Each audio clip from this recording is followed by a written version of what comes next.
question you want to ask us? Or I was going to conduct an interview during our time. Okay. Sounds great. Our time. So whatever y'all want to say, if you have questions for me, remember we had set this up as an agreement to do an interview. So Exactly. No problem. No problem at all. So if you like, you can interview us with questions first, and then we can, whatever questions you have, we can just go from there. Or so if it's set up as an interview, you go ahead and ask the questions you like to ask, and we can answer. So that's fine. All right, then I'll begin. So let's just cut right to the chase here, because the reason we met is based on our activities at the abortion clinic. Yes, ma'am. So I'm interested to know if you feel that there is ever any justification for an abortion. Let's move her. Is there ever any justification? So in the case of rape, in the case of a child being impregnated, fetal abnormality, the health of the woman, those are some of the things, or even economic reasons. Are there any justifications for abortion from your perspective? Well, the first thing I know I had to do is to, at first I had to take the time to see what abortion is. So I couldn't just go and say yes or no based on how I felt. I didn't think that would be fair or objective about it. And so because abortion is such a big topic, been talking about since 1973. So personally, first I had to go find out what actually is an abortion. What is the process of an abortion? What are all these statistics and what's really going on behind this? Can you explain your understanding of the process? So the understanding of the process of an abortion is, and so I've seen videos about it when you see that so a woman is on the table and then this device goes in here, and you can see in some cases they will suck out the fetus, or they will rip apart the arms and the legs, and they dismantle the baby, and then they suck the rest of the portions of the baby out. Do you know that's a late-term abortion that you're just describing? That's not an early-term abortion. So what would be the difference? So an abortion. So the issue is there ever a reason for you to have an abortion? And we're making a decision about abortion based on external factors, based on whether I was raped, based on whether I can afford it, based on what I can personally do. Or what if you will die as a result of it? Those are, I mean, that's viable. I mean, it's viable. It happens. In fact, Arkansas has the third highest rate of maternal mortality in this country. The next thing is about death. But what if you can also die having an abortion? That's also the same thing. Statistically speaking, though, they're vastly different.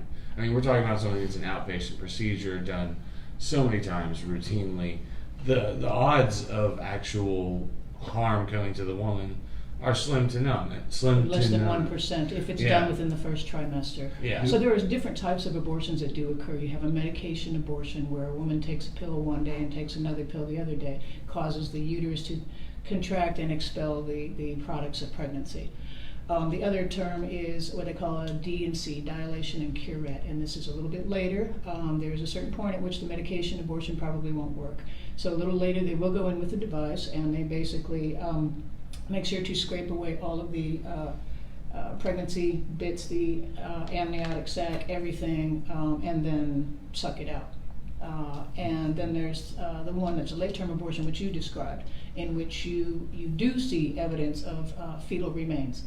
And those typically occur as a result of either extreme risk to the mother, who might die by giving birth to this fetus, or there's an extreme fetal abnormality. So it's been discovered, for example, that the organs are developing outside the body and the fetus will not survive, or other types of abnormalities. So there are different types of abortions that occur. So there's another concern about, is a woman who's coming in, is she being presented with the risk of abortion? Because when you look at the risk of abortion, if she's going in with the idea that it's no big deal, it's just tissue, and it's my body. So when you say risk, are you talking about the risk to the fetus or the risk to the woman? Because the risks to the woman are next to none in the first trimester. Having your wisdom teeth taken out is riskier. Having a colonoscopy is riskier. And these are things that are done all the time. So statistically speaking, that is a correct statement. And I can speak even for my pastor wife who had an abortion, who preached on this, talked about the exact same thing, and how it affects her mentally, emotionally, financially afterwards, they had to go back to the doctor as we begin to bleed because of the procedures she had taken. But all these other factors that she has to go through is not presented. What they go in thinking, if I pay, say, $300, I can remove the problem and I'm free and everything is okay. Never talking about how do you get into that position. Never speaking of that. Everybody knows that it's sex that causes pregnancy. Exactly. Okay, Everybody knows that. Yeah, we know that, but we don't want the responsibility of it. Our problem is responsibility. That's one of them. I think a lot of people have sex just for pleasure. Oh, but most of them do, and they don't want to get pregnant simply because of that. Well, okay, we're not talking about pleasure. Okay, pleasure, but they eat too much candy. We don't want teeth decay. We want to eat a lot of candy, but we don't want the responsibility. If responsibility is one thing we're talking about. As a man, from a man perspective, a lot of men don't want the responsibility if they took pleasure and got a woman pregnant. He departs responsibility. Same thing as a woman. There's a responsibility in everything we do. And the biggest, one of the biggest discussion about abortion, and when you talk to people, especially the black community, is the responsibility that comes along with it. Everything we do, if you have an abortion, and you're looking at the baby as a it versus a he or a she, then you want to remove the responsibility of ripping it out or sucking it out. But when you begin to look at the baby as an actual baby, then the responsibility of doing it will hit you. We're talking about responsibility of not just, you actually have two bodies. So let me see if I can recap for just a second. If Sure, I understand what you're talking about, it seems like, you haven't actually stated it, but it seems like you believe there's never any justification for abortion. Is that a correct statement? We will go toward that direction more than anything else. Okay. Yes. And the other thing is, you believe that life begins at conception? We would say yes. And there are two Two separate bodies. And you have a fully developed body, and within a fully developed body, you have an undeveloped body in each time. And we choose, it's a choice. You're making a choice to say, I don't want to give you time to develop. Because if you give the baby time, it will look just like you, and so forth. So we're deciding to say, you don't deserve the time to develop. You don't deserve the time to grow. or we might be saying, my life situation right now does not make it possible for me to be able to care well for a child. Okay, we can And I talk also don't want to take the risk of pregnancy and the burdens and the stresses and the pain of pregnancy. Why should a woman have to do that when in fact the fetus is entirely dependent on her for the development, as you mentioned. Yes, ma'am. And so in a sense, the woman is giving the gift of life or not. It is a gift, it's not an entitlement. Do you see what I'm saying? It's kind of like if you needed a kidney in order to live, and I was the only person on the planet who had a compatible kidney. Our laws say that I don't have to give it up, even if it means that you die. So that is a recognition of what's called bodily integrity. Okay, may I make a comment? Go ahead. Okay, if you have children, my child is totally dependent on me and the mother.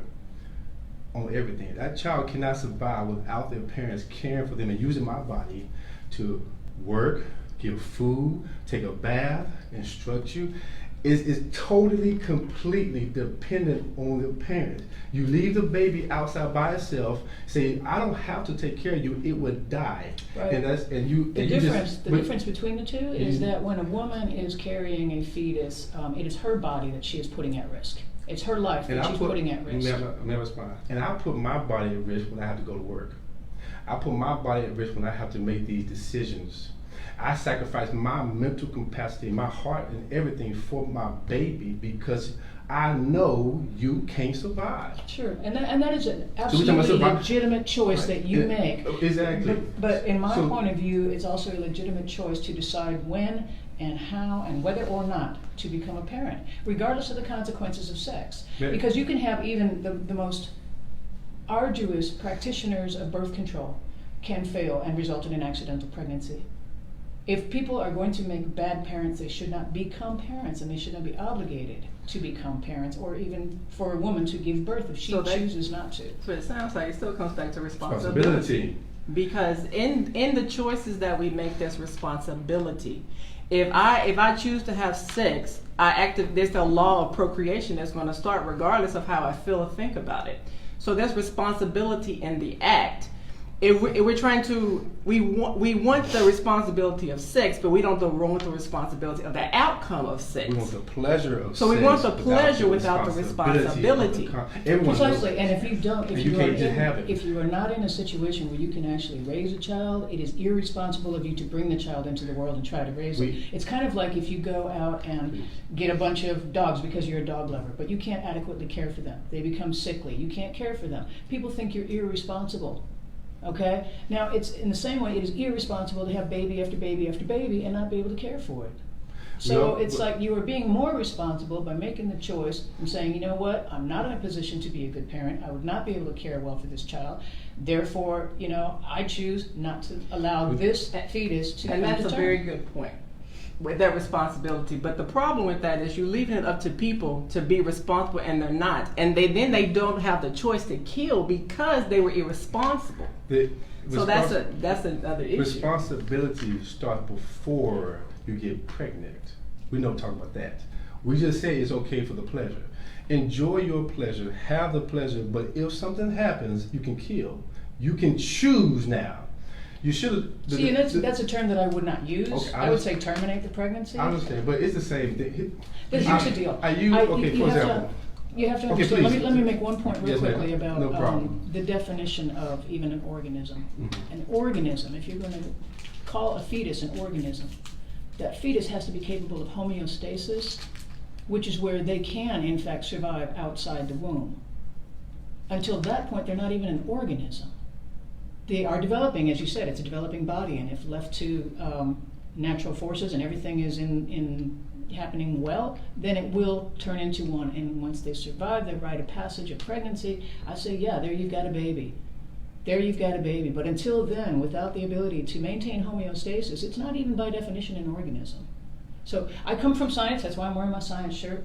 No problem. And so This is that's my perspective. And this is a good conversation. I hope we continue the conversation, but I know What the were you gentleman gonna had to say something. Oh, no, we can carry on. That was the point I was going to make, basically, was I'm taking it from the scientific approach. I am a biology professor.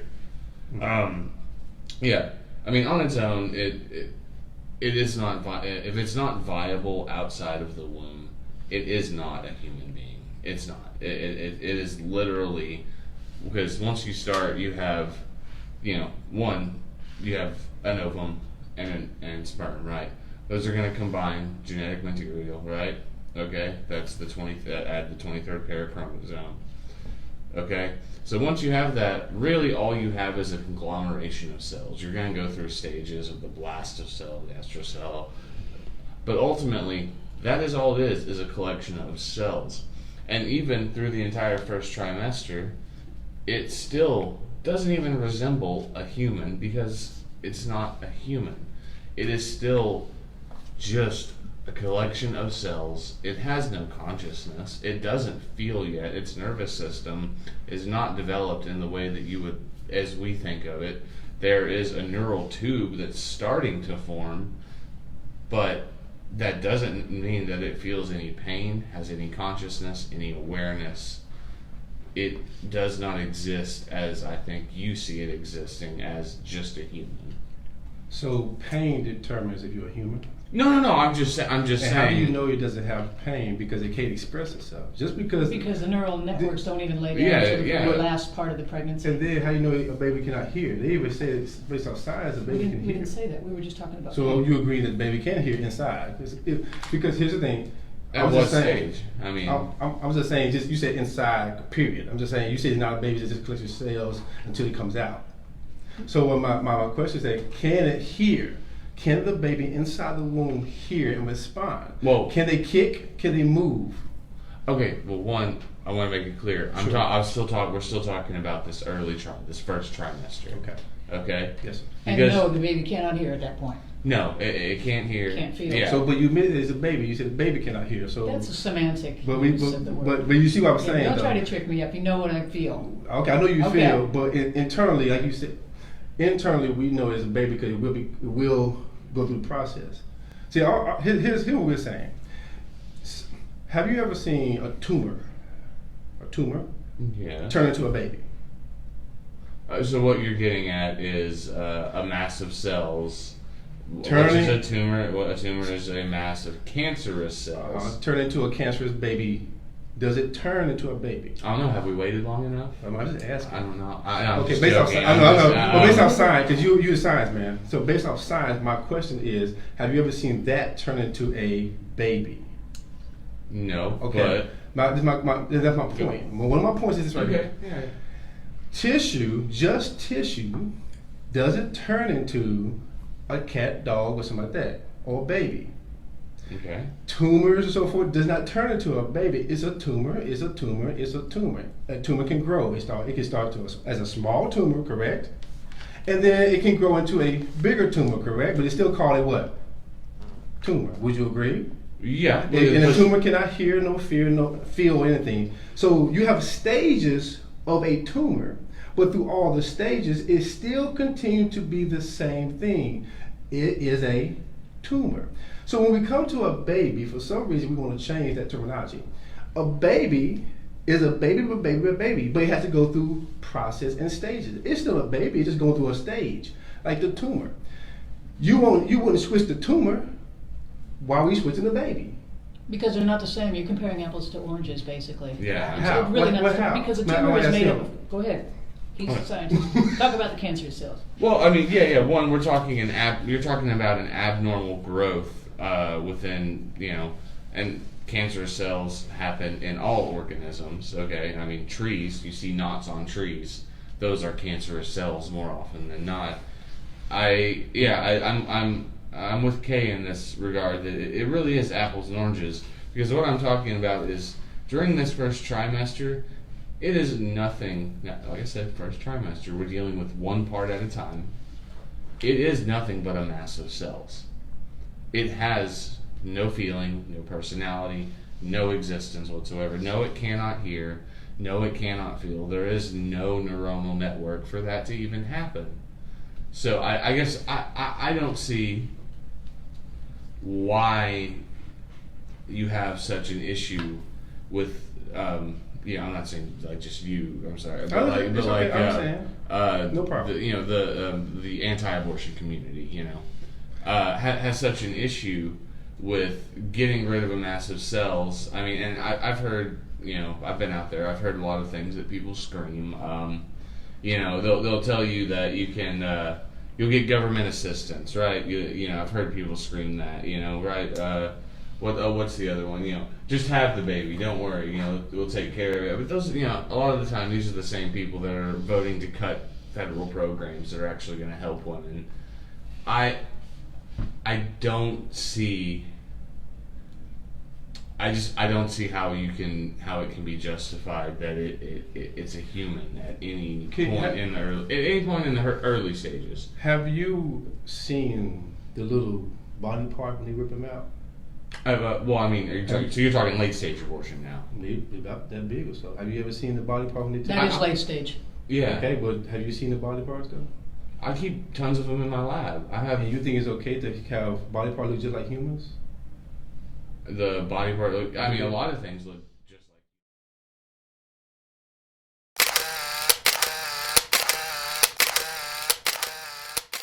Yeah. I mean, give me some specific examples.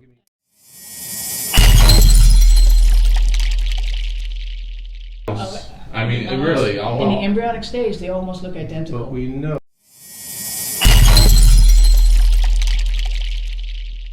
We do, but here's the thing. I think what Zach is saying is that But we know during the this certain developmental regardless. stages, It's a human. you could say that it's a human. It is not a complete human. It's not even a human that's capable of homeostasis. It is capable of killing the woman in some cases. So, but the woman is capable of kill the baby too. If that is Right. that they don't. is No, that's what she decides is best. Okay, so now we have placed the authority based on you bigger and stronger. It's like you. No, not at all. like It's a prey, about, right? I'll put it this way. Because you love your children. fetus- not, a fetus not has- tear it to pieces and keep it in the lab. Do you agree? So no, I don't, because No, I think that Do you have you're children? misunderstanding. No, I don't have children. Okay, it's a little bit different perspective. Go ahead. I think it's. The perspective if you see, okay. So seeing I think part of the problem here is that, from my point of view, Yeah. I feel like the woman's life carries greater value than the life of the fetus. She is already established, she already has a life, she's already got her hopes, her dreams, her aspirations, and if her circumstances, she decides that this is not the right time nor place, then getting rid of the products of pregnancy in the earlier stages is not a problem. Okay. It just is not.